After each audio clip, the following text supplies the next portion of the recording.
이번 시간은 2013년 3월 4일날 시행했던 소방설비 산업기사 소방관계 법규 문제를 연습하도록 하겠습니다. 자, 1번 문제입니다. 화재 경계지구에 관한 사항으로 소방본부장이나 소방서장이 수행하여야 할 직무가 아닌 것은 이렇게 되어 있습니다.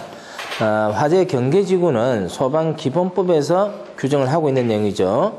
기본법 제13조에 나와 있는데, 자, 그 밑에 해설 한번 봅니다. 시도지사는 도시의 건물 밀집 지역 등 화재가 발생할 우려가 높거나 화재가 발생하는 경우 그로 인하여 피해가 클 것으로 예상되는 일정한 구역으로서 대통령령으로 정하는 지역을 화재 경계지구로 지정할 수가 있다. 자, 이렇게 되어 있습니다. 화재 경계지구는 어디를 대상으로 정해지느냐? 화재가 발생할 우려가 높다, 그죠? 화재 발생 우려가 높다.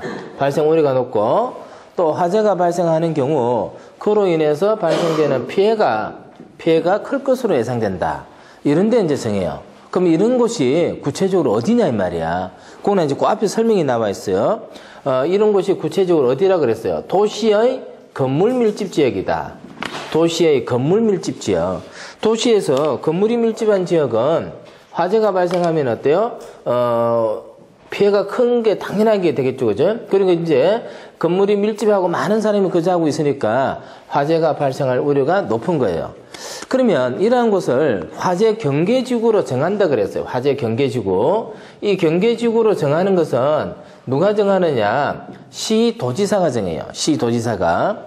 그러면 이제 우리 기본법에서 항상 문제가 뭐가 나오느냐 하면은 시도지사 역할과 소방본부장, 서장의 역할이 나와요. 시도지사와 본부장, 서장의 역할이 나와요. 그럼 이 두 사람이 어떤 역할을 하는지를 명확하게 구분하고 있으면은 이런 문제는 쉽게 풀 수 있단 말이야. 시도지사라고 하는 것은 소방행정에 있어서 주체가 된 행정기관이에요. 행정기관. 근데 소방본부장은 행정기관이 아니고 시도지사의 관할에 속해 있는 부서의 장입니다. 부서장요. 부서장이라고 하는 거야. 그렇기 때문에 어떤 범위를 정해서 일반 국민에게 어떤 제한을 가하거나 이런 행위들은 본부장이나 서장은 할 수가 없어요. 행정 권한이 없기 때문에. 그럼 누가 하는 거야? 시도지사가 하는 거예요. 그러면 화재 경계지구를 시도지사가 지정을 했다는 이야기는 분명히 이게 정해지고 나면은 그 다음에 어떤 게 나타나느냐? 일반 국민을 대상으로 어떤 제한이 나타난다는 거예요. 제한이. 그럼 그 제한이 뭐냐? 그 제한은 이제 그 밑에 보기에 있는 것 같아요. 이번에 화재 경계주관의 소방 대상물 위치, 구조, 설비 등에 대해서 특별조사한다. 화재 경계주관의 관계인에 대해서 소방에 필요한 훈련과 교육을 실시할 수 있다. 그 다음에 관계인에 대해서 소방 용수시설, 소화기구 등의 설치를 명할 수 있다. 이건 특별조사 결과에 의해서 그렇게 하는 거예요. 그래서 경계지구가 정해지면은 소방 특별조사, 그 다음에 필요한 교육과 훈련, 그 다음에 특별조사 결과 필요한 조치를 명령할 수 있습니다. 조치 명령요. 그래서 경계지구는 시도지사가 정하게 되고 이런 구체적인 소방 활동에 관해서는 누가 하느냐? 본부장이나 서장이 한다는 거예요. 그래서 이 문제는 본부장이나 서장의 역할을 구분하는 문제예요. 본부장이나 서장. 근데 화재 경계지구는 누가 정하고? 시도지사가 정하고. 그죠?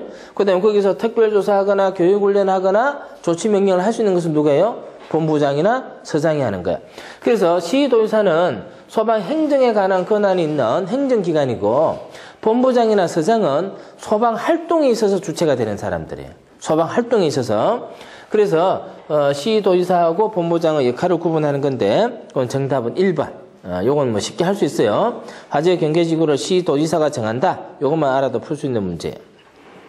자, 그 다음에 두 번째 문제요. 다음 소방시설 중 피난설비에 속하지 않는 것은 했어요. 피난설비에 속하지 않는 것은 소방시설은 전부 5가지가 있어요. 그죠? 5가지. 5가지가 어떤 게 있어요? 5가지가 제일 먼저 뭐가 있어? 소화설비. 불 끄는 소화설비. 그 다음에 또 뭐가 있어요? 경보설비. 그 다음에 피난설비. 다음에 소화 용수설비. 다음에 소화 활동설비. 이렇게 5가지 있죠, 그죠? 5가지. 자, 그래서 지금 문제는 뭐가 나온 거예요? 피난설비에 속하지 않는 것은, 피난설비에. 그래서 피난설비가 뭔지를 알아야 돼. 피난설비가.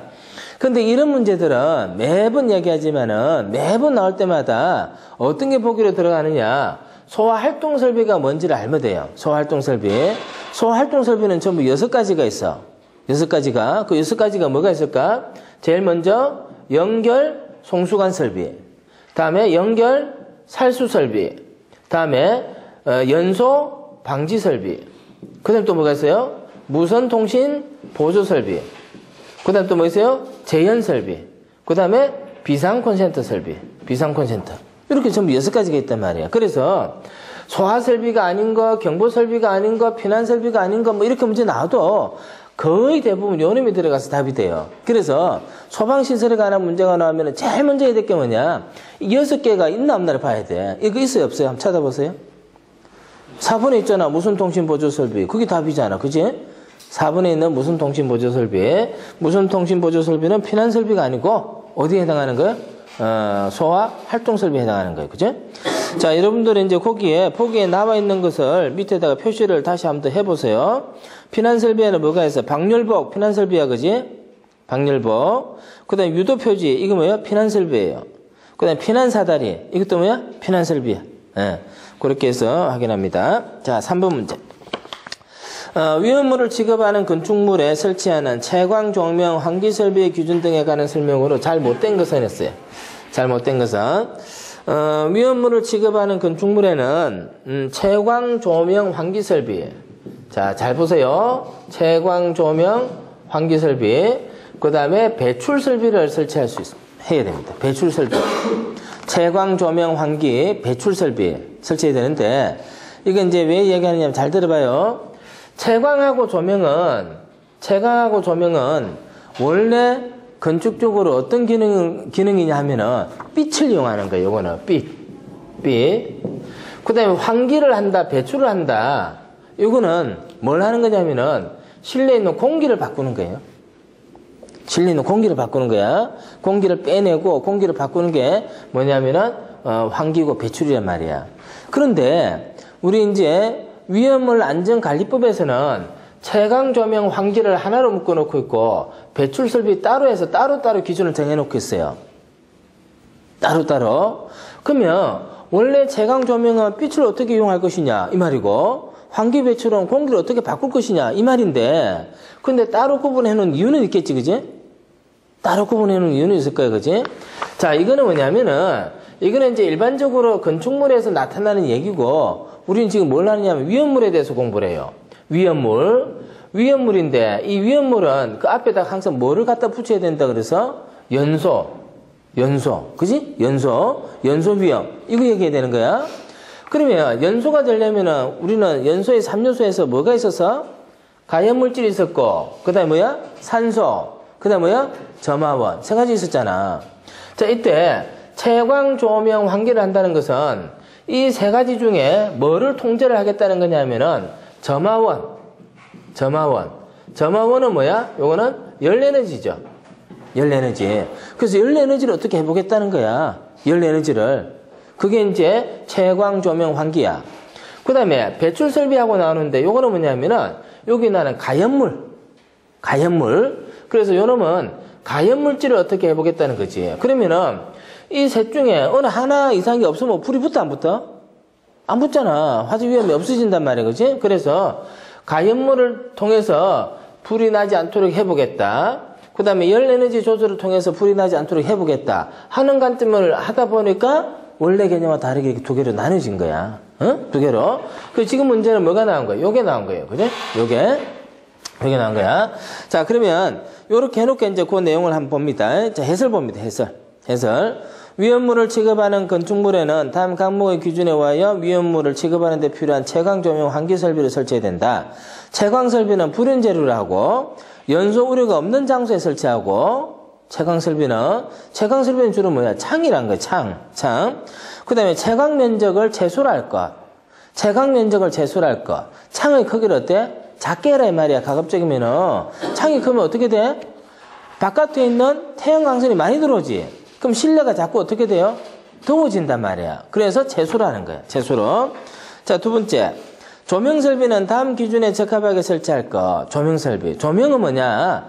채광은 자연적인 빛을 이용하는 거야. 해가 뜨면 환해지는 게 이제 채광이고, 조명은 뭐냐면은, 그래도 어두운 곳에는 우리가 불을 켜놓잖아요. 그래서 인공감은 불을 켜놓는 것을 뭐라고 하냐면은, 조명이라 그래요. 조명. 그래서 채광과 조명, 이렇게 하는데, 채광은 창의 면적을 가급적 어때? 적게 해라 그래서 열을 적게 받도록 해라 그랬고, 그 다음에 이제 조명은 어떻게 하느냐. 가연성 가스 등이 체류할 우려가 있는 장소의 조명은 방폭등으로 할 것. 그 다음에 전선은 내화, 내열 전선을 할 것. 이런 게 나와요. 전멸 소입제는 출입구 바깥 부분에 설치할 것. 결국 조명이라고 하는 것은 빛을 만들어서 빛을 이용하는 건데, 이 빛을 우리는 만들기 위해서 뭘 이용하냐면 전기를 사용해요. 전기를 이용한단 말이야. 그런데 이 전기를 이용해서 빛을 만드는데, 전기를 이용해서 빛을 만들 때 전기가 모든 게 다 빛으로 바뀌느냐? 그러지 않아요. 빛으로 바꾸는 전기의 효율은 굉장히 떨어져요. 그래서 실제로 우리가 이제 백일등 같은 경우는 조명 효율이 굉장히 낮고, 형광등 같은 경우도요, 아주 낮아요. 형광등 같은 경우도. 그러면 형광등 같은 경우는 조명율이 한 20% 정도, 이 정도 되는데, 그러면 조명율이 20%라는 얘기는 전기를 100을 만들어서 20만 빛을 만드는 데 쓰고 나머지 80은 어떻게 될까? 열로 바뀌어요. 열로. 그래서 조명이라고 하는 자체는 이건 어떤 의미를 가지고 있느냐. 여기에서 열이 엄청나게 발생한다는 거예요. 열이. 자, 그래서 이제 조명 설비에 대해서는 그렇게 되어 있어요. 자, 그 다음 환기 설비. 환기 설비는 공기를 바꾸는 거예요. 환기 설비는 공기를 바꾸는 건데, 실내에 있는 공기를 바깥쪽으로 내보내는 거야. 실내는 여러 가지 이제 내용에 의해서 이제 열이 발생해서 공기가 자꾸 따뜻해지고 바깥에 있는 찬 공기로 바꾸는 과정. 이게 뭐야? 환기입니다. 환기. 실내에 있는 따뜻한 공기를 내보내고 바깥에 있는 찬 공기를 가져오는 게 환기란 말이야. 자, 그래서 환기 설비는 다음 기준에 의한 것에서 나오는데, 환기는 자연 배기 방식으로 할 것. 자연 배기 방식이라는 것은 실내에 있는 따뜻한 공기를 내보낼 때는 그냥 저절로 나가게끔 해야 된다는 거야. 그냥 저절로 나가게끔 해야 되겠고, 그 다음에 급기구는 당해 급기구가 설치된 실의 바닥 면적 150제곱미터마다 1개 이상으로 하되, 바닥 면적 150제곱미터마다 급기구는 1개가 있어야 돼. 공기를 넣어주는 거. 자, 급기구는 150마다 1개 이상으로 하고, 급기구의 크기는 800제곱cm 이상으로 할 거. 150제곱cm마다 150제곱미터마다 800제곱cm짜리 급기구를 하나씩 둬야 된단 말이야. 하나씩 둬라 이렇게 돼 있고, 만일에 바닥 면적이 150 미만이 되면은 800은 크잖아요. 그죠? 그러니까 이제 그때는 어떻게 하느냐. 바닥 면적에 따라서 급기구 면적을 150, 300, 450, 600 이렇게 이제 정하도록 기준에 만들어 놨다는 거예요. 그 다음에 이제 급기구는 낮은 곳에 설치하고, 했는데, 아까 환기는 자연 배기 방식으로 한다 그랬죠. 이게 이제 어떤 원리냐면은, 건물이 이렇게 서면은 실내 공기가 따뜻해져서 이 따뜻해진 공기를 빼내기 위해서는 어떻게 해야 되느냐 하는 얘기인데, 공기가 따뜻해지면은 어떻게 돼요? 밀도가 커져 작아져? 밀도가 작아지면은 가벼워지지? 가벼워지면 따뜻한 공기는 자연스럽게 어떻게 돼요? 위로 올라가고, 그래서 아래쪽에는 압력이 적게 된단 말이야. 그래서 신선한 공기, 찬 공기를 가져올 때는 밑으로 들여오고요. 밑으로. 그 다음에 따뜻한 공기를 빼낼 때는 위로 빼내야 돼요. 위로. 그래서 창을 달아둘 때 하나는 높은 곳에 달아두고 하나는 낮은 곳에 달아두는 거야. 그랬을 때 낮은 곳에서는 어떻게 돼? 바깥에서 공기가 쑥 들어오고, 높은 데로 어때? 공기가 빠져나가는 거지. 요렇게 하는 게 바로 뭐냐면은 자연 환기라고 하는 거야. 자연 환기. 저절로 빼낸다는 거지. 자, 그 다음에 급기구에는 가는 눈의 구리망 등으로 인화 방지망을 설치하게 되는데, 급기구에는 뭘 달아두느냐? 가는 눈의 구리망을 이렇게 설치를 해놓는 거야. 구리망을. 그래서 공기가 들어올 때 어떻게? 구리하고 접촉을 해서 공기가 들어오도록 만드는 거야. 그럼 구리라고 하는 것은 어떤 특성을 가지고 있을까요? 열을 잘 전달해 주는 그런 특성을 갖고 있어요. 그래서 바깥쪽에서 들어오는 공기가 좀 따뜻한 공기 같으면 들어올 때 어디에다 열을 주고 가라? 구리에다가 열을 다 빼앗기고 들어올 때는 무슨 열이 어떤 공기가 들어와야 돼요? 차가운 공기가 들어와야 되는 거지. 응? 그래서 요걸 뭐라고 하냐면은 인하방지망이라고 그래요. 인하방지망. 그러면은 여기서 급기는 어떻게 되는지 한번 봅니다. 바닥 면적 150제곱미터마다 800제곱센티미터 크기의 급기구를 하나씩 둬야 된다, 그지? 그 다음에 급기구는 낮은 곳에 설치해야 된다. 낮은 곳에 설치하고요. 그 다음에 가는 논의 구리망 등으로 인하 방지망을 설치해야 되지, 그지? 이게 급기야. 찬 공기를 집어넣겠다는 뜻이에요. 찬 공기를. 그 다음에 배기를 할 때 자연 배기를 한다 했어요. 자연 배기를 한다는데 마지막에 한번 보세요. 환기구는 지붕 위 또는 지상 2m 이상의 높이에 자 이렇게 빼내는 것은 지붕 위에 두거나 아니면 또 뭐야? 지상에서 2m 이상. 지상에서 얼마? 2m 이상의 높은 데 두라는 얘기죠. 그렇죠? 높은 데 두고 회전식 고정 벤틸레이터 루프 팬 방식으로 해라. 회전식 고정 벤틸레이터 했는데 여러분들 건물 옥상에 올라가 보면은 요렇게 생겨가지고 뺑글뺑글 돌아가는 거 봤죠? 뺑글뺑글 돌아가는 것은 바람이 이렇게 해서 이걸 뺑뺑 돌려서 바람을 이렇게 내보내는 거야. 바람이 이렇게 지나가면은 여기 있는 공기는 어때? 쑥 잘 빨리 올라가요. 그렇게 만들어 놓은 게 뭐냐면은 회전식 고정 벤틸레이터 루프팬이라고 하는 거예요. 루프팬. 그래서 그런 걸 이제 설치를 하게 되면은 급기 환기가 자연스럽게 이루어진다. 그런 얘기죠, 그죠? 그래서 이제 거기에서 답을 찾아내는 거예요. 그래서 잘못 설명된 것 했기 때문에 1번이 틀렸네, 그지? 채광 면적은 최대로 하는 게 아니고 어떻게 해야 돼? 최소로 해야 돼, 그지? 최소로 해야 되고. 해설의 마지막에 2번 한 번입니다. 배출 설비가 설치되어 유효하게 환기가 되는 건축물에는 환기를 하지 아니할 수 있고 조명 설비가 설치되어 유효하게 조도가 확보되는 건축물에는 채광 설비를 하지 아니할 수 있다. 이렇게 돼 있어요. 그래서 조명이 잘 갖춰져 있으면은 채광 안 해도 되는 거고 배출이 잘 되면 어때요? 환기 안 시켜도 어때? 된다는 얘기야, 그지? 그렇게도 한번 더 보면 되겠고요. 정답은 1번 하면 되고 나머지는 밑에 하고 이제 한번 맞춰보고 밑에 해설에다 표시를 해봅니다. 자, 네 번째 문제. 연면적 또는 바닥 면적 등에 관계없이 건축 허가 등의 동의를 받아야 하는 소방 대상물인데 요거는 뭐 문제 나올 때마다 나오는 것 같아. 우리 문제 나올 때마다 나오는 것 같으니까 여러분들 이제 기사 시험 볼 때도 당연히 이게 나오겠죠. 당연히 나오고 지금 이제 2015년 1월 6일 날 개정된 자료들을 정리를 해놨기 때문에 거기 보고요. 찾아보도록 합니다.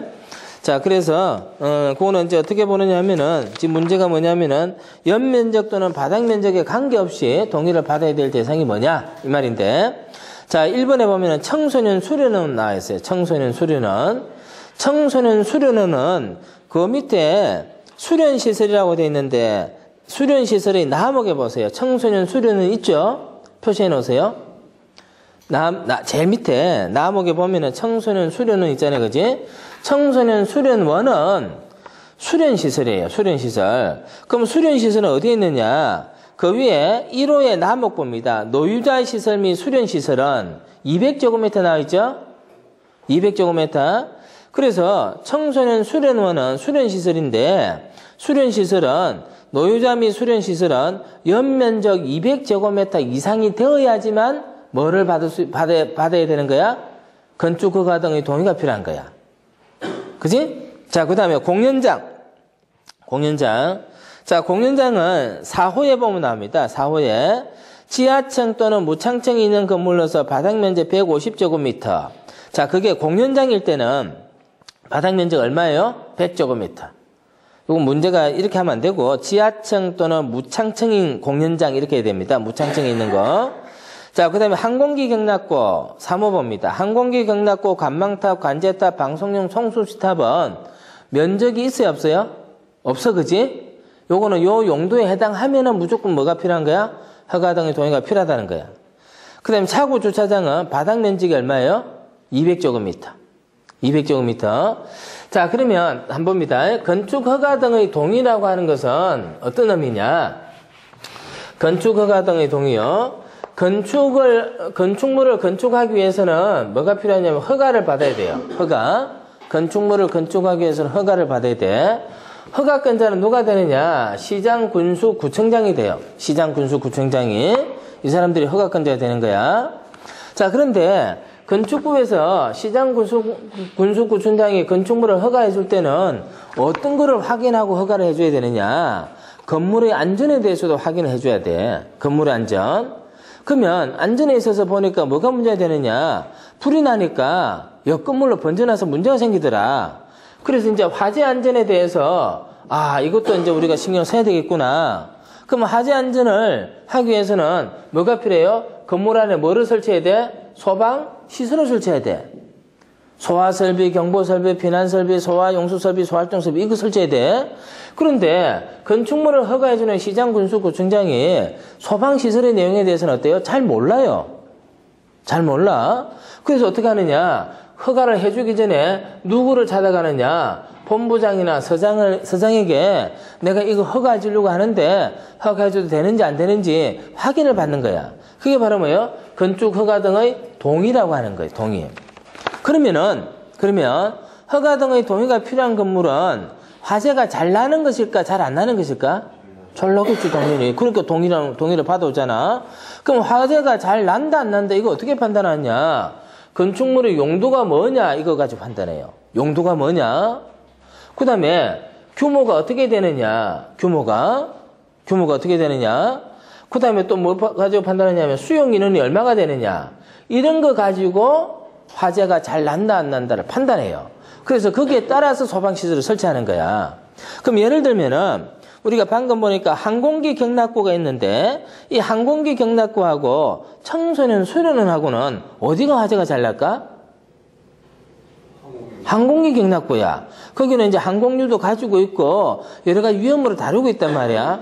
그래서 항공기 경납고는 규모 이런 거 따지지 않아. 그냥 용도가 항공기 경납고면은 뭐를 해야 되는 거야? 동의를 받아야 되는 거야. 동의를. 자, 그 다음에 규모 한번 봅니다. 규모를 보면은, 자, 줄을 한번 꺼보세요. 1호에는 연면적이라고 되어 있어요. 연면적. 그지? 연면적.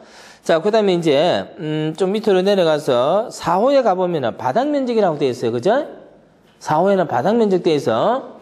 이 규모를 정하는 거는 어떨 때는 연면적으로 정하고, 어떨 때는 바닥면적으로 정해요. 연면적 정하고 바닥면적 정해요. 이것도 구분해야 돼요. 연면적이라고 하는 것은 어떻게 정의합니까? 연면적은 바닥면적을 다 합하면 그게 뭐가 돼? 연면적이 되는 거야. 그 연면적이라고 얘기하는 거는 이거는 건물 한 동 전체를 말할 때 쓰는 거야.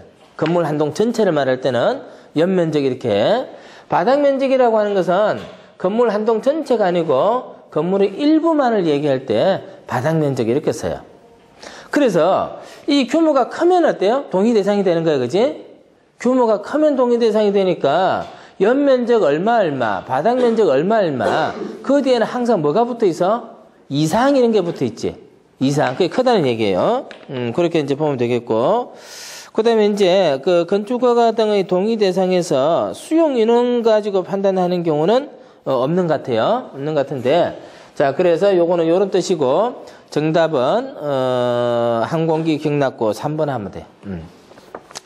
자, 그 다음에 5번 문제 갑니다. 소방시설 공사법에서 정하고 있는 소방시설업에 속하지 않는 것은, 지금 이제 법이 개정이 돼서 아직 시행은 안 되고 있는데, 방염업도요, 소방공사업으로 넘어가요. 좀 이따가 넘어가고, 지금 공사업에는 3가지가 있어요. 설계, 공사, 소방시설업, 공사업이 아니고 소방시설업은 3가지가 있는데, 시설업요, 여기는 설계, 그 다음에 공사, 그 다음에 감리.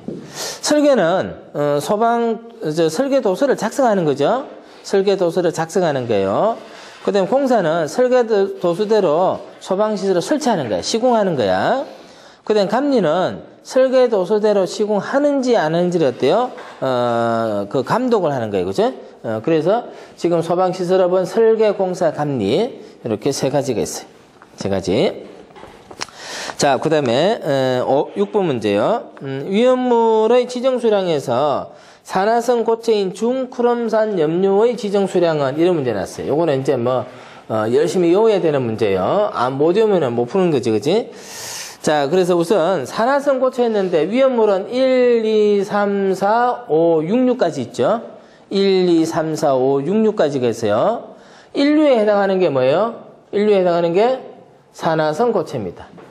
인류에 해당하는 게 산화성 고체. 인류에 해당하는 게 산화성 고체예요. 자, 이 산화성 고체는 어떤 특성을 갖는다 그래서 산화성이니까 산소하고 결합이 돼 있어 이미. 그래서 이 다시는 연소가 돼야 안 돼요? 안 돼. 불연성이야. 인류는 일단 불연성이야. 그리고 이놈이 가열, 충격, 마찰 이런 거에 의해서 결합되어 있던 산소가 떨어져 나와서 다른 물질을 태울 수 있어요. 그래서 뭐라고 그래요? 조연성이라 그래요. 조연성. 이게 인류가 가지고 있는 특성이에요.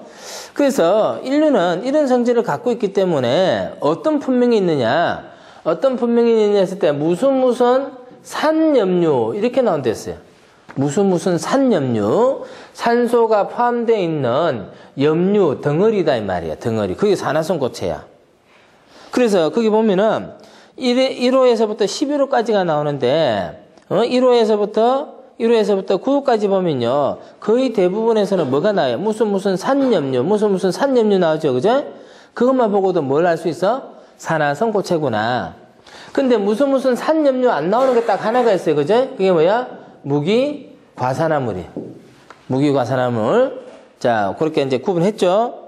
자, 그 다음에 1호에서부터 9호까지는 뭐가 쭉 나오는데 10호에 가면은 그 밖에 총리령으로 정하는 게 이렇게 나와요. 총리령으로. 지금 이제 여기까지는 다 뭘로 정하느냐면은 대통령령으로 정해요. 대통령령으로 정하는 게 전부 9개가 있어요. 9개가 있고 그 다음에 총리령으로 정하는 게 몇 개가 있냐면 8개가 있어요. 8개. 이제 총리령으로 정하는 걸 물어보면 어려운 문제야.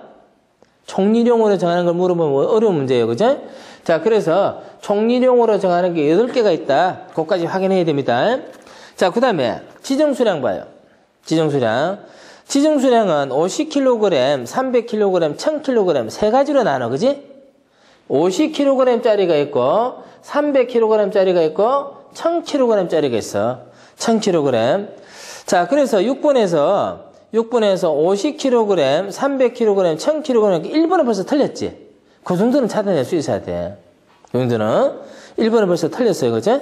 틀렸고. 그러면 50kg, 300kg, 1000kg인 이 지정수량은 뭐 하는 거냐? 그죠? 지정수량은 우리가 위험물을 취급하는 데 있어서 양적인 규제를 하기 위해서 정해놓은 게 지정수량이지. 가령 지정수량이 50kg이다 이렇게 하는 것은 이 50kg짜리가 뭐가 있어서 아염소산 염료가 있는데 자, 이 50kg짜리 아염소산 염료 50kg짜리 자, 요 놈은 51kg을 내가 취급할 때는 어떻게 해야 돼? 법에 의해서 허가를 받아야 돼. 49kg 어때? 허가 안 받아도 된다는 거지? 그런 판단의 근거가 되는 거야. 그러면 50kg짜리는 300kg짜리보다 더 어때? 위험하지? 더 위험하단 말이야. 그래서 이제 그런 판단을 하는 거예요. 그런 판단을. 자, 그러면 이제 중크롬산 염료는 지정수량이 얼마라고 되어 있어요? 1000kg이다. 그지? 그럼 외워야 되겠죠? 1000kg. 중크롬산 염료와 뭐가 그래요? 과망간산 염료. 요거는 지정수량이 얼마야? 1000kg입니다. 그렇게 외우면 되는 겁니다. 자, 그 다음 문제 넘어갑니다. 7번 문제. 소방체험관을 설립하여 운영할 수 있는 사람은? 했습니다. 소방체험관.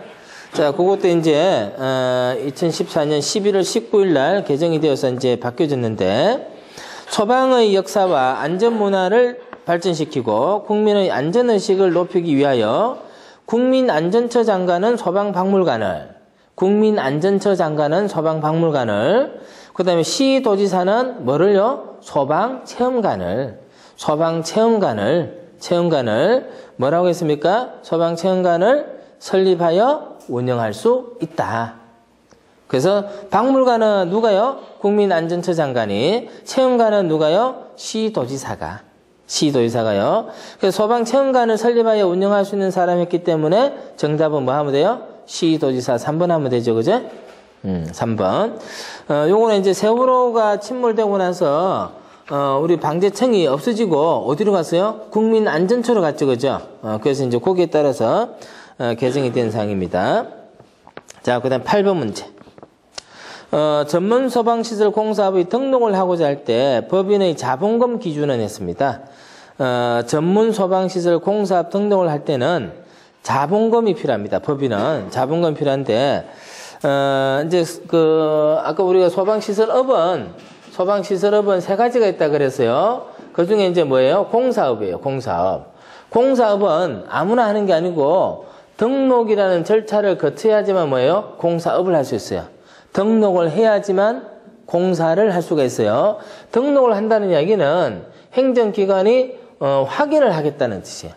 행정기관이 확인을 하겠다는 뜻이고요. 자, 그래서 등록을 하기 위해서는 세 가지 요건이 갖춰져 있어야 돼요. 저 두 가지가요. 기술 인력하고요. 뭐가 있어야 돼요? 자본금. 기술 인력과 자본금요.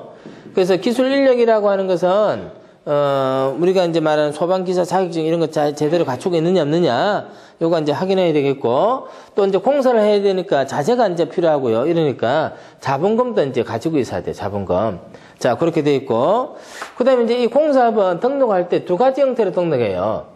전문 공사업이 있고, 그 다음에 뭐가 있어요? 일반 공사업이 있죠?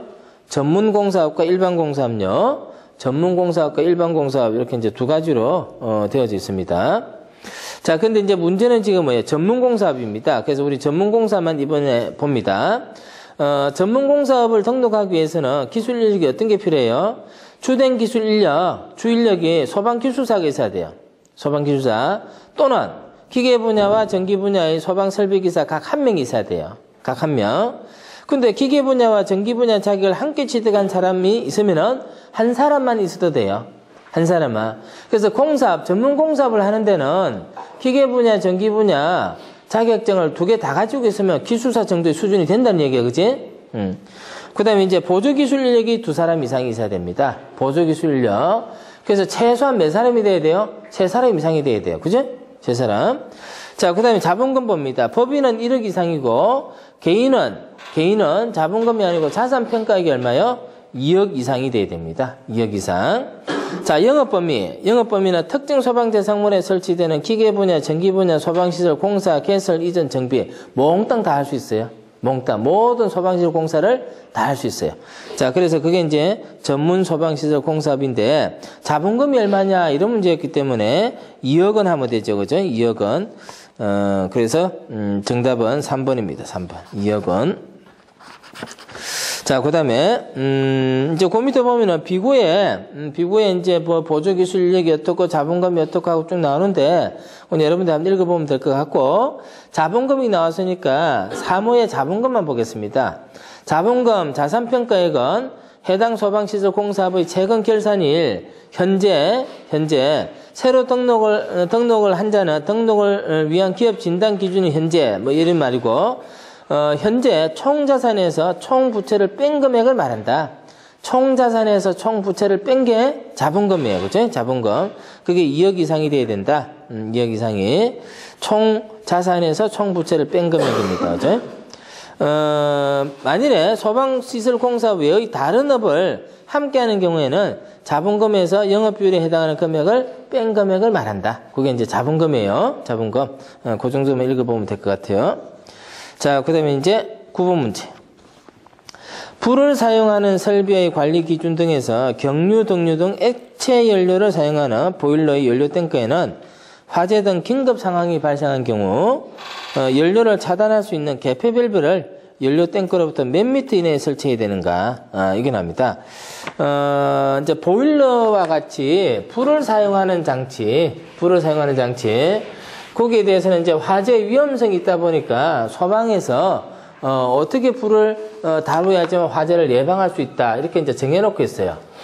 그래서 이제 보일러실에서 화재 예방을 위해서는 요거는 소방에서 다루겠다는 얘기입니다. 근데 이제 보일러실에서 화재 예방이 아니고 보일러실에서 보일러를 가동시키면 어떤 문제 생겨요? 가스나 기름을 태우잖아요, 그지? 가스나 기름을 태우면은 뭐가 생겨나와요? 가스나 기름은 탄소 성분이 들어있으니까 일산화탄소나 이산화탄소가 생겨나오죠? 일산화탄소는 농도가 조금만 돼도 어때요? 생명에 문제가 있잖아요, 그죠? 그래서 이 보일러실에는 연소에 필요한 공기를 집어넣고 그 다음에 연소가스를 배출하기 위해서 환기를 해야 돼요, 환기. 이 환기에 대해서는 건축에서 정하고 있어요. 우리가 아직 공부를 안 했지만은 건축에서 환기를 정하고 있다는 겁니다. 건축에서요. 자, 그래서 보일러실 하고 나오는데 이게 별거 아닌 것 같지만요. 여러 개의 관련 법규에서 어때 규제를 하고 있어요. 그죠? 지금 이제 뭐냐면은 화재 예방을 위해서 소방에서 규정하고 있는 규제하고 내용이 뭔가 하는 겁니다. 자, 그래서 거기 보면 이제 1호에 보시면은 가연성 벽 바닥 천정과 접촉하는 전기기관 또는 연통 부분은 단열재로 덮어 씌워야 된다 이렇게 되어 있고, 그 다음에 경유, 등유 등 액체 연료를 사용하는 경우, 그 다음 페이지 넘어가 보면요, 기체 연료를 사용하는 경우 이렇게 나와요. 근데 이제 우리 문제는 액체 연료를 사용하는 경우 이렇게 나오잖아요, 그죠? 그래서 2호만 봅니다. 경유와 등유 등, 이게 이제 우리가 기름이라고 말하는 건데 이게 액체 연료다, 그죠? 액체 연료. 액체 연료를 사용하는 경우에 다음 항목의 사항을 지켜야 된다. 연료 탱크는 보일러 본체하고 얼마를 띄워야 된다서요? 1m 이상. 연료 탱크는 보일러 본체하고 1m 이상을 띄우고, 그 다음에 연료 탱크에는 화재 등 긴급 상황이 발생하는 경우 연료를 차단할 수 있는 개폐 밸브를 연료 탱크로부터 0.5m 이내에 설치할 것. 연료가 공급이 안 돼야 되겠지, 그지? 그래서 개폐할 수 있는 밸브를 0.5m 이내에 설치합니다. 자, 그 다음에 보면은 연료 탱크 또는 연료를 공급하는 배관에는 여과 장치가 설치해야 되겠다. 연료 탱크나 연료를 공급하는 배관에는 여과 장치를 해서 이물질, 불순물들이 섞여가지 않도록 해야 돼요. 그 다음에 사용이 허용된 연료 외의 것을 사용하지 말아야 되겠다. 위험하죠, 그죠? 연료 탱크에는 불연재료 된 받침대를 설치하고 연료 탱크가 넘어지지 않도록 해야 되겠다. 요렇게 이제 기준이 정해져 있어요. 기준이. 그래서 그 기준에서 지금 이제 적절하지 않는 걸 찾는 거예요, 그죠? 자, 그런데 이제 문제는 뭐였어요, 지금? 개폐 밸브를 연료 탱크로부터 얼마 이내에 설치하면 되는가? 얼마였어요? 0.5m. 그지? 이것도 외우는 거죠? 0.5m. 자, 그 다음에 10번 문제. 학교 지하층인 경우 바닥 면적의 합계가 얼마 이상인 경우 연결 살수 설비를 설치해야 되는가? 연결 살수 설비를 설치하여야 하는 대상. 연결 살수 설비를 설치해야 되는 대상. 그게 이제 소방시설법에 정해져 있죠. 정해져 있습니다. 자, 거기 보면은 2호에 보면은 교육연구시설 중 학교의 지하층의 경우에는 얼마라고 되어 있습니까? 700 이상이다. 이렇게 되어 있습니다. 그죠? 학교 지하층인 경우 바닥 면적 합계가 얼마 이상이면은 연결 살수해야 되는가 했는데 700입니다. 700. 연결 살수 설비는 어떤 거예요? 연결 살수 설비. 불이 납니다. 불이 나요. 불이 나는데 건물 안으로 불을 끄기 위해서 소방관이 진입하기 곤란한 건물들이 있어요. 그게 뭐냐면은 지하입니다. 지하는요, 빛이 안 가니까 깜깜해지고요. 또 연기 발생이 되어져도 연기가 빠져나가지 못하죠, 그죠? 그래서 들어가면은 거의 피해를 볼 확률이 많아요. 그래서 이런 데는 어떻게 하느냐? 소방관이 직접 진입하는 게 아니고 건물에 설치되어 있는 헤드를 통해서 물을 그냥 막 갖다 뿌리는 거야. 뿌리기 위해서는 건물 바깥에 뭐가 있어야 되겠어요? 소방차 호수하고 연결되는 송수관 같은 게 있어야 되겠죠, 그죠? 요게 바로 뭡니까? 연결 살수 설비입니다. 주로 이제 유효한 데가 어디냐면 지하죠, 지하. 그래서 연결 살수 설비를 설치해야 되는 경우가 어디냐? 판매시설, 운수시설, 창고시설 중 물류터미널, 그죠? 그 다음에 지하층. 그 다음에 가스 시설 중에서 지상에 노출된 탱크 용량이 30톤 이상인 거. 그 다음에 이제, 부속된 연결 통로. 요런 데 이제 연결 살수 설비를 설치합니다. 요거는 이제 직접 사람이 조작하지 않아도, 스프링클러처럼 물이 어때요? 헤드를 통해서 방출되는 것들을 말합니다. 그죠? 자, 그래서 이번 시간은 그 10분까지 하고요. 좀 쉬었다가 다음 시간에 11분부터 하도록 합니다. 이번 시간 11번 문제예요. 소방용수시설의 설치 기준에서 급수탑을 설치하고자 할 때 개폐 밸브의 설치 높이는 이렇게 나왔어요. 이것도 이제 시험 출제가 잘 되는 부분이에요. 그죠? 소방용수시설. 소방용수시설은 화재를 진압하기 위한 소방력 중에 하나죠. 소방력. 소방력은 소방대, 소방용수, 소방장비, 이게 이제 소방력이라 그러는데, 그래서 우리 그 소방기본부에서는 화재를 진압하는 데 있어서 아주 기본적인 사항인 소방력의 기준에 대해서 정해놓고 있어요. 그죠? 그 중에서 이제 소방용수시설입니다. 소방용수시설인데, 소방용수시설은 세 가지가 있어요. 그죠? 세 가지가 뭐가 있어요? 제일 먼저 소화전이 있고, 그 다음에 급수탑이 있고, 다음에 저수조가 있어요. 그죠? 저수조. 요 세 가지를 이제 소방용수다 이렇게 얘기하죠. 소방용수. 그리고 이제 이 소방용수 시설을 설치하는 데 있어서 공통기준이 나오는데, 공통기준. 소방용수 시설은 이제 100m 이내마다 설치하는 경우가 있고요. 100m 이내마다. 그 다음에 이제 140m. 100m 이내마다, 그 다음에 140m 이내마다 설치하는 데겠어요. 그죠? 요거는 소방용수시설이 이제 어느 지역에 설치하느냐에 따라서 달라지지. 그래서 100m 이내 지역 하는 것은, 이건 어디가 그래요? 도시지역이지, 그지? 도시지역. 그래서, 거기 보면 이제 뭐라고 나왔냐면은 100m 이하는 주거, 상업, 공업지역이에요. 주거, 상업, 공업지역. 요건 뭐 우리가 뭐 알 필요는 없지만은, 우리가 이제 이게 어떻게 되는가, 이까지 뭐 상세히 알 필요는 없지만은, 우린 기본적으로 주거, 상업, 공업은 도시의 건물이 밀집한 지역이다. 이런 그 개념을 갖고 있어야 돼요. 그 외의 지역은 얼마예요? 140이죠. 그럼 이제 100m하고 140m 어디서 나왔느냐? 소방대가 사용하는 호수 길이가 하나가 얼마라 그랬어요? 15m야. 15m. 자, 요 놈을 10개 연결하면은 길이가 얼마가 돼요? 150m가 되지. 150m. 자, 그래서 화재 현장에서 소방대가 호수를 많이 연결하면 어떻게 돼? 많이 연결하면은 시간이 많이 걸려. 대신에 이런 소화용수는 어때? 간격을 멀리 띄울 수가 있어요. 그치? 그러면 이제 요거 관리는 쉬워지는데 호수 연결이 늦으니까 불을 제대로 못 끌 수가 있어요. 그럼 이걸 작게 두면 어떻게 해야 돼? 좁게 두면은 가령 한 5개만 연결해서 사용할 수 있도록 해두면은 그럼 빨리 호수 연결을 할 수 있지만은 요게 어때? 많아지지. 그래서 적절하게 보니까 어때? 10개 정도 연결하는 게 가장 적절하더라. 그럼 10개면 어때? 150m란 말이야. 근데 150m 했는데 호수 길이 150m인데 가다가 장애물 하나 있으면 또 돌아가야 되잖아. 그래서 어때? 140m 이내마다 두고 있는 거고, 이거는 건물이 밀집하니까 장애가 어때? 더 많아지지. 그래서 100m 이렇게 두는 거야.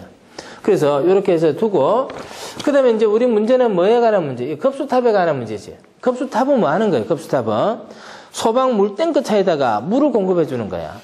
그래서 길거리 가거나 아니면은 소방서에 보면은 파이프가 이렇게 올라와 있는 게 있어요. 이렇게 설치된 파이프가 하나 있어요. 요게 뭐냐면은 급수탑이라고 하는 거예요. 급수탑. 그래서 소방차를 요 밑에 이렇게 대면은 여기다 물을 이렇게 담아준단 말이야. 자, 그게 급수탑인데 여기에 이제 밸브가 있어야 돼. 밸브. 그래야지만 이걸 열고 잠그고 하잖아, 그지? 이 밸브를 어디만큼 설치해야 되느냐 하는 그런 문제. 아주 간단한 문제야. 그래서 문제 자체는 간단한데 우리는 이제 이 세 가지를 뭐라 그래? 소방 용수 시설이라고 하고, 여기는 이제 100m, 140m 지역에 따라서 이렇게 설치한다. 이렇게 이제 확인하면 되겠어요. 나머지는 여러분들 읽어보면 될 것 같고.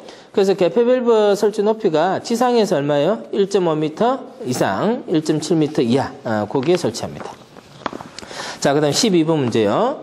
소방시설 등의 자체 점검 중 종합정밀 점검을 실시한 자는 며칠 이내에 그 결과 보고서 등을 관할 소방서장 또는 본부장에게 제출해야 되는가 이렇게 나왔습니다.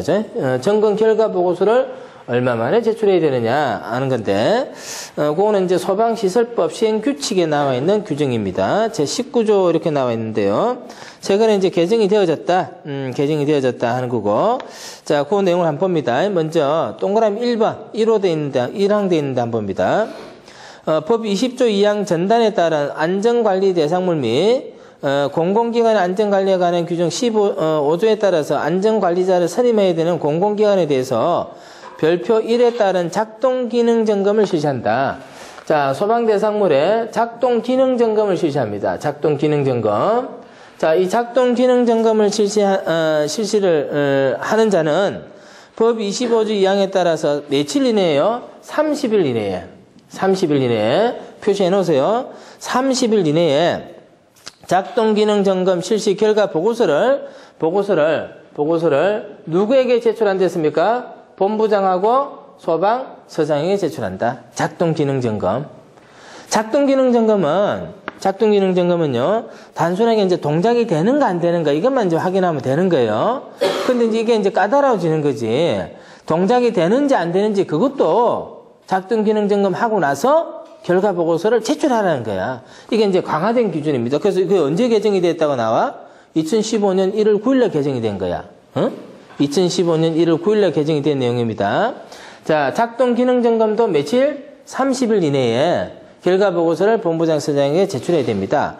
근데 우리 12번 문제는 어떤 문제예요? 종합정밀점검이지. 자, 2항에 가봅니다.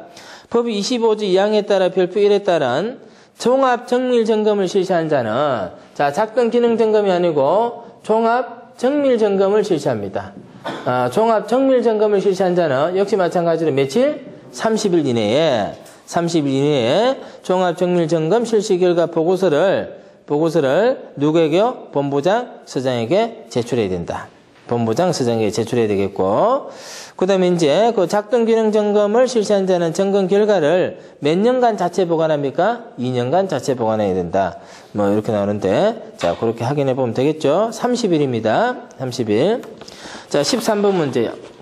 소방신호의 종류에 해당하지 않는 것은 이렇게 나옵니다. 소방신호의 종류에 해당하지 않는 것은, 소방신호는, 종류는 4가지가 있고요. 신호 방법은 5가지가 있어요. 5가지가. 자, 소방신호의 종류에는 먼저 뭐가 있냐면은 경계신호가 있습니다. 경계신호.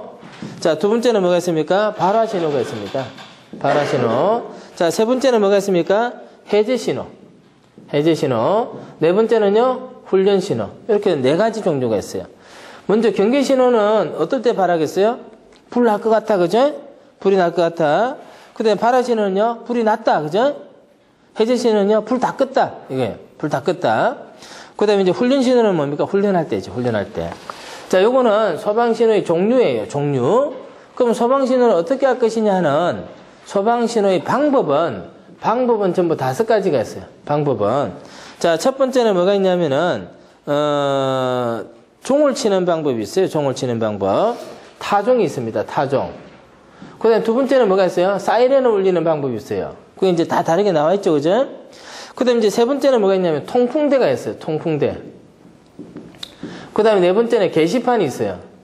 5번째 기가 있습니다, 기가 이제 통풍대는 그냥 높은 곳에다가 이제 자루를 하나 매달아 놓는 거야. 그 바람 불면 이놈이 이렇게 날리겠지, 그지? 그래서 이제 그걸 이용해서 신호를 하는 게 통풍되고, 게시판에 이제 적어 놓는 거지. 적어 놓는 거고, 기는 깃발을 이제 이렇게 올려서 이제 이렇게 보이게 하는 거야. 그게 이제 소방신호의 방법입니다. 그래서 소방신호 방법은 5가지가 있고, 소방신호의 종류는 몇 가지요? 4가지. 요거는 이제 문제는 그렇게 어려운 문제는 아닌 것 같아. 소방신호 종류에 해당하지 않는 거 됐기 때문에 해제신호, 발화신호, 훈련신호 있는데 출동신호 이런 건 없지. 그죠? 이런 거는 뭐 어려운 게 아니잖아. 보면 알잖아. 보면 아는 거고 안 보니까 틀리는 거잖아. 자, 그 다음에 14번 갑니다.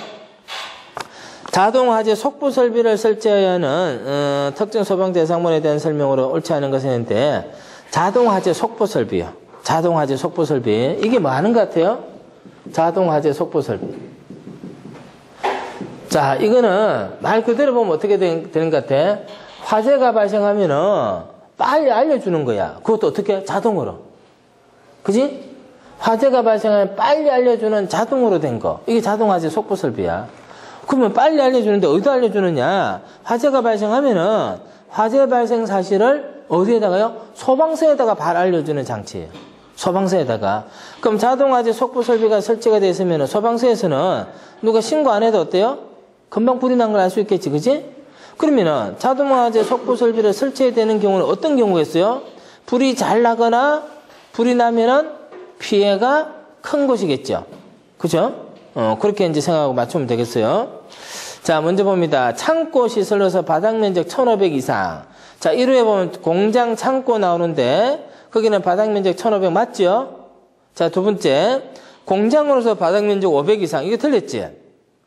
공장은 얼마야? 1500.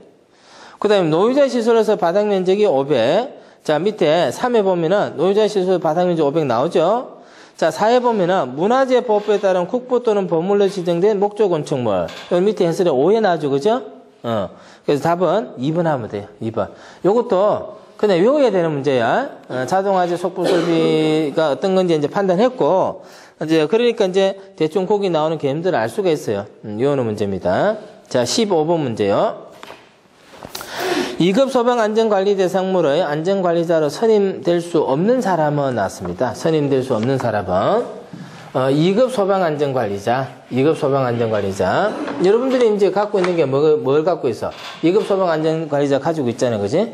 2급 소방 안전관리자 가지고 있는데, 자, 2급 소방 안전관리자가 되기 위해서는 이제 어떤 사람이 돼야 되는가? 자, 먼저 1호에 보면은 건축사, 산업안전기사, 산업안전산업기사, 건축기사, 건축산업기사 뭐 이렇게 해서 기사 자격증을 가지고 있는 사람이에요. 근데 거기 소방설비기사는 없죠?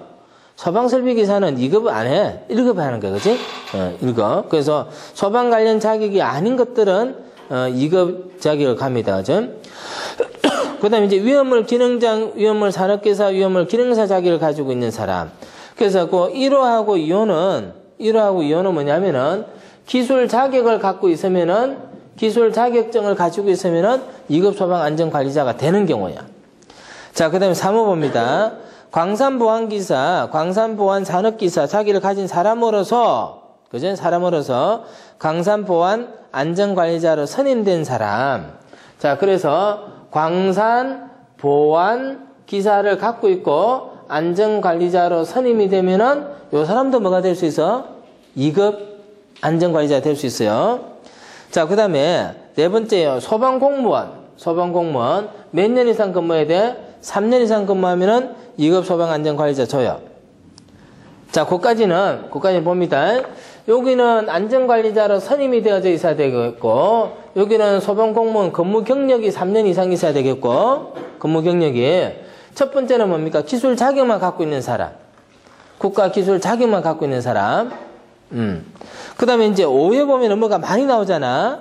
거기는 뭐냐면은, 가에서부터 차에 해당하는 사람이 시험을 봐야 돼요. 시험에 합격을 해야 돼요. 시험에 합격을 해야 돼요. 시험에 합격. 여러분들은 시험에 합격해서 자격증 가지고 있잖아요. 그치? 시험에 합격해서 자격증 가지고 있는데, 여러분들은 그 중에서 어디에 해당하느냐, 그치? 대학에서 소방안전관리과를 전공 졸업한 사람, 이거 아니잖아. 아니, 졸업 안 했잖아. 졸업 안 했고, 여러분들은 그 시험 볼 때 뭘 했었어요? 강습 교육을 받았죠. 자예 보세요, 자예. 자예 보면은, 2급 소방안전관리자 상무의 안전관리에 관한 강습 교육을 수료하고 시험을 합격했기 때문에 여러분들은 현재 어때요? 2급 소방안전관리자 가지고 있는 거예요. 그지? 여러분들 거기에 해당하는 겁니다.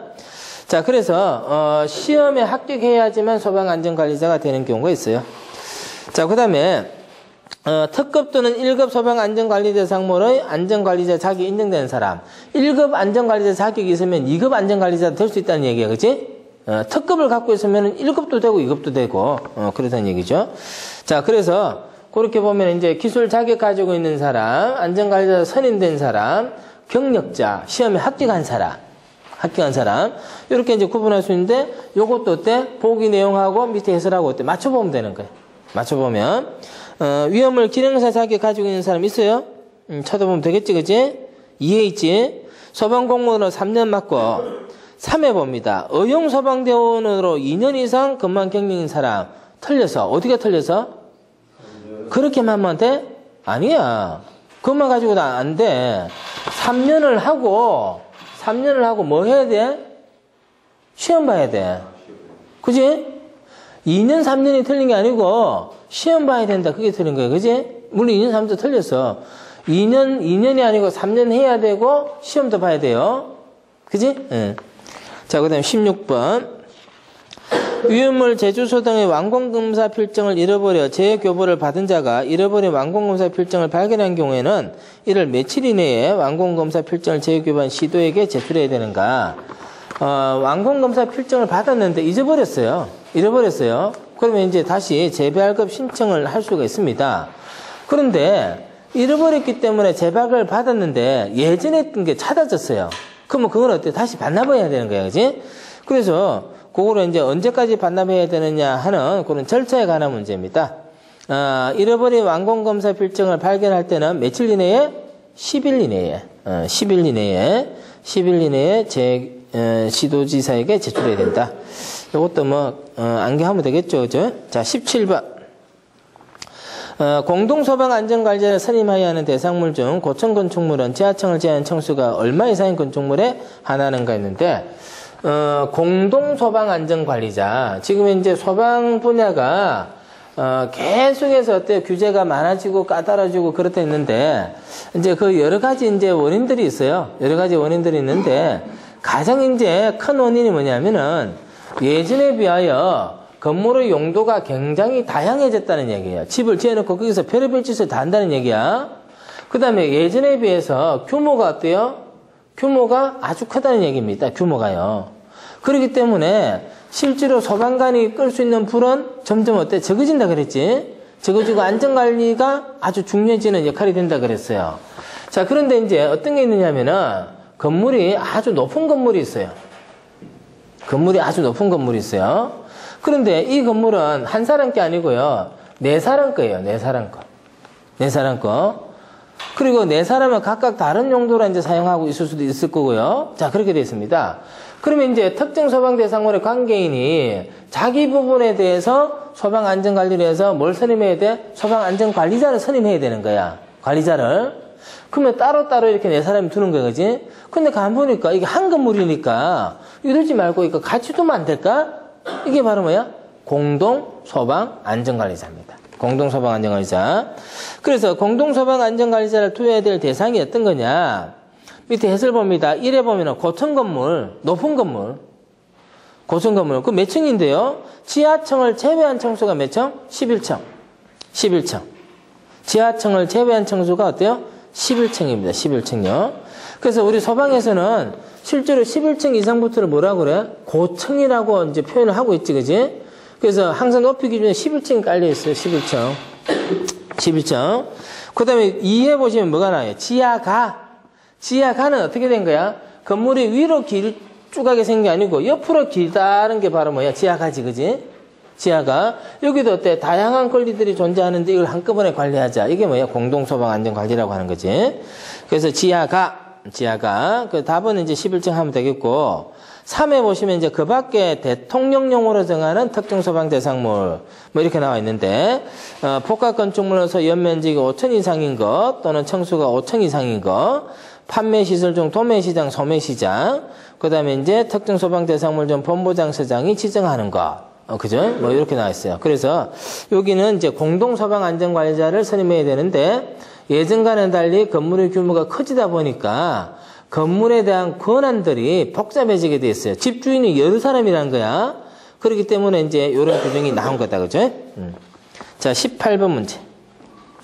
소방 대상물이 있는 장소 및 그 이웃 지역으로서 화재 예방, 경계, 진화, 구조, 구급 등의 활동에 필요한 지역으로 정의되는 것은, 이건 이제 용어 정의에 관한 문제인데 아주 쉬운 문제예요. 관계 지역이지? 관계 지역. 관계 지역인데 관계 지역에서 중요한 표현이 있어. 그게 뭘까?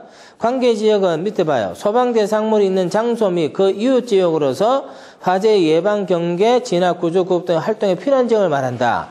거기에서 제일 중요한 단어 하나만 찾아봐봐. 제일 중요한 단어가 뭘까? 소방의 관점에서? 응? 한번 찾아봐봐. 그냥 되는 대로 얘기 한번 해봐봐. 예방. 땡! 또 땡! 경계. 어? 땡! 그것도 땡! 파란제, 어? 화재. 그것도 땡! 아니야. 이웃이야, 이웃. 이게 제일 중요한 말이에요. 화재는 어떤 특수성을 갖고 있어요? 소방 대상물이 있으면 이것만 불나는 게 아니잖아. 그러면 이것만 가지고 얘기가 되면 관계 지역이라는 말을 안 쓰지. 어? 여기서 화재가 발생하면은 그 옆에 있는 것도 불이 번져가지. 이것까지 포함해서 뭐라 그래? 관계 지역이라고 하는 거지. 그 관계 지역에서는 제일 중요한 키워드가 뭐냐? 이웃 지역이에요, 이웃. 여기만 예방, 경계, 진압하는 게 아니고 그 옆에까지도 어때? 예방, 경계, 진압한다는 얘기, 그지? 자, 19번. 위험물 제조소 및 일반 취급소로서 연면적이 500 이상인 것에 설치해야 되는 경보설비는 했습니다. 경보설비.